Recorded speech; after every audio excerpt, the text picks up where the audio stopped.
बोल बम गूंजे दिन रात भोला जी के नगरी में। बोल बम गूंजे दिन रात भोला जी के नगरी में। भोला जी के नगरी में, भोला जी के नगरी में डमरू बजे दिन रात भोला जी के मंदिर में। डमरू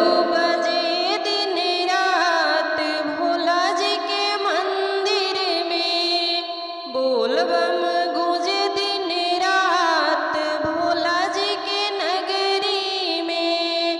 बोल बम गूंजे दिन रात भोला जी के नगरी में। भोले जी के मंदिर में ब्रह्मा जी आए। भोले जी के मंदिर में ब्रह्मा जी आए। ब्रह्मा जी आए संग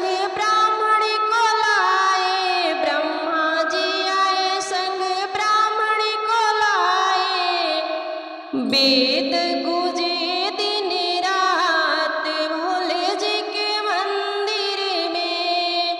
वेद गूंजे दिन रात भोले जी के मंदिर में। बोल बम गूंजे दिन रात भोले जी के नगरी में।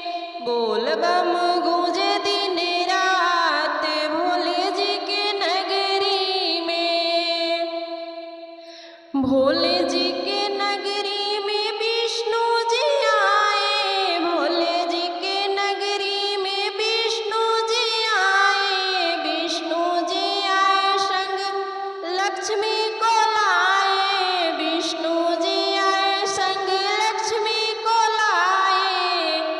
धन बरसे दिन रात भोले जी के मंदिर में।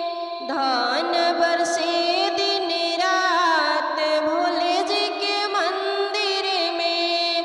बोल बम गूंजे दिन रात भोले जी के नगरी में। बोल बम गूंजे दिन रात भोले जी के नगरी में। भोले जी के नगरी में राम जी आए। भोले जी के नगरी में राम जी आए। राम जी आए संग सीता को लाए। राम जी आए संग सीता को लाए। हो गया धर्म का ज्ञान भोले जी के मंदिर में। हो गया धर्म का ज्ञान भोले जी के मंदिर में। बोल बम गूंजे दिन रात भोले जी के मंदिर में। बोल बम गूंजे दिन रात भोले जी के नगरी में।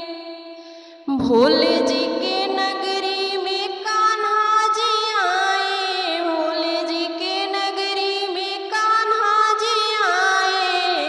कान्हा जी आए संग राधा को लाए। कान्हा जी आए संग राधा को लाए।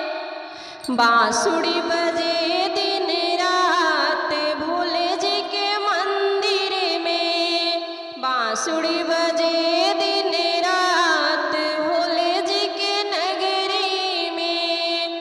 बोल